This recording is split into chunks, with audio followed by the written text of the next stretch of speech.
Alors, heureux de vous retrouver, chers amis. On est toujours le 4 octobre 2020, 18h49, heure du Québec. J'espère que vous allez bien, chers amis. Heureux de vous retrouver. Gênez-vous pas pour vous abonner à la chaîne. C'est comme ça que vous me récompensez en vous abonnant et je vous en remercie. Pendant ce temps-là, écoutez bien cette nouvelle qui est vraiment fascinante, qui nous vient d'un Business Standard et qui nous raconte l'histoire suivante. La Lune s'éloigne-t-elle de la Terre? Les faisceaux laser dévoilent un nouveau mystère. En mesurant le temps qu'il faut à la lumière laser pour retourner sur Terre, environ 2,5 secondes en moyenne, les chercheurs calculent la distance entre les stations laser de la Terre et les réflecteurs lunaires. Ça avait été publié le 16 août 2020, donc il n'y a pas longtemps. L'expérience laser sur la Lune se poursuit depuis que l'astronaute Neil Armstrong et Buzz Aldrin ont atterri à sa surface en 1969. Alors que la Lune a toujours été une source de mystère pour les gens du monde entier, une nouvelle observation a suscité encore plus la curiosité des cercles d'astronomie. La Lune s'éloigne-t-elle de la Terre?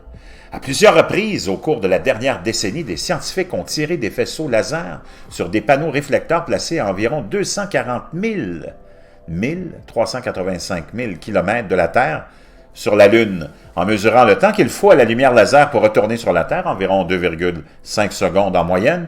Les chercheurs calculent la distance entre les stations laser de la Terre et les réflecteurs lunaires. Les signaux qu'ils ont reçus cette fois indiquent que la Terre et la Lune se séparent lentement à la vitesse à laquelle les ongles poussent, ou à 5 pouces, 3,8 cm par année. Cet écart grandissant est le résultat d'interactions gravitationnelles entre les deux corps. Maintenant que nous recueillons des données depuis 50 ans, nous pouvons voir des tendances que nous n'aurions pas pu voir autrement, a déclaré Edward Mazanrico, un scientifique planétaire du Goddard Space Flight Center de la NASA, qui a coordonné l'expérience LRO. L'analyse des données laser lunaires montre que la Lune a un noyau liquide. 5 panneaux réfléchissants sur la Lune, dont 2 ont été livrés par les équipages d'Apollo 11 et 14 en 1969 et 1971, respectivement. Ils sont chacun constitués de 100 miroirs que les scientifiques appellent cubes d'angle, car ce sont les coins d'un cube de verre. Ces miroirs réfléchissent la lumière dans n'importe quelle direction, d'où elle vient.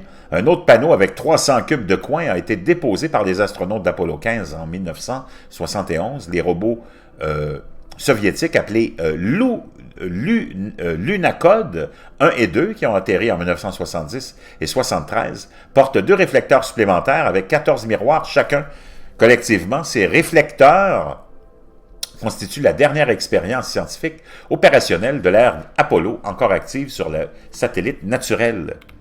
Puis il y a d'autres nouvelles, on nous dit la poussière est-elle coupable sur la Lune? Certains experts soupçonnent que la raison pour laquelle certains réflecteurs ne renvoient qu'un dixième du signal attendu pourrait être la poussière.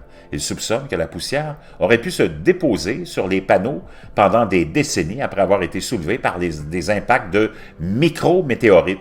Ces particules de poussière pourraient empêcher la lumière d'atteindre les miroirs, les isoler, ce qui entraînerait une surchauffe et réduirait leur efficacité. Il y a 5 panneaux réfléchissants sur la Lune, dont 2 ont été livrés par les équipages d'Apollo, l'Apollo 11 et 14 en 69 et 71.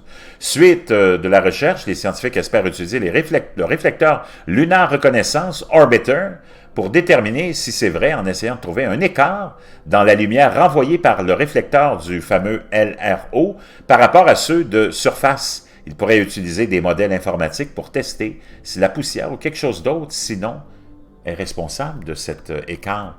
Le réflecteur que les scientifiques visaient est monté sur le LRO, un vaisseau spatial qui étudie la Lune depuis son orbite, depuis 2009. Les réflecteurs ont été placés sur le vaisseau spatial afin qu'ils puissent servir de cible pour aider à tester le pouvoir de réflexion des panneaux laissés sur la surface de la Lune par les missions Apollo il y a environ 50 ans. L'expérience laser sur la Lune se poursuit depuis que les astronautes Neil Armstrong et Buzz Aldrin ont atterri sur sa surface en 1969. 4 télescopes dans des observatoires au Nouveau-Mexique, en France, en Italie et en Allemagne tirent des lasers sur les réseaux de réflecteurs, mesurant le temps qu'il faut à une impulsion laser pour rebondir sur les réflecteurs et revenir sur Terre. En plus de mesurer la distance, les faisceaux ont aidé à déterminer l'orbite, la rotation et l'orientation de la Lune au fil des ans, ce qui est essentiel pour les vaisseaux spatiaux qui gravitent et atterrissent sur la surface lunaire. Ils sont chacun constitués de 100 miroirs que les scientifiques appellent cubes d'angle, car ce sont les coins d'un cube de verre. Les faisceaux ont aidé à comprendre le phénomène naturel des marées sur la planète, qui sont les plus élevées, non pas lorsque la Lune est au-dessus, mais des heures plus tard. La plus haute marée est à l'est de la Lune.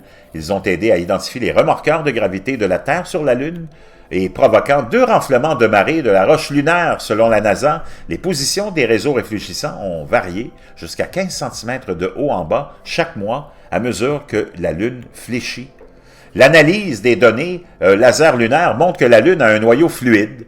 De plus, des expériences au laser pourraient aider à révéler s'il y a un matériau solide dans le noyau de la Lune qui aurait aidé à alimenter le champ magnétique maintenant éteint. La précision de cette mesure a le potentiel d'affiner notre compréhension de la gravité et de l'évolution du système solaire, a déclaré Xiuli Sun, un scientifique planétaire de Goddard qui a aidé plutôt à concevoir le réflecteur du fameux module lunaire. Obtenir plus de photons sur la Lune et revenir et mieux comptabiliser ceux qui sont perdus à cause de la poussière sont 2 moyens d'améliorer la précision à l'avenir, mais c'est une tâche herculéenne. Vraiment fascinant.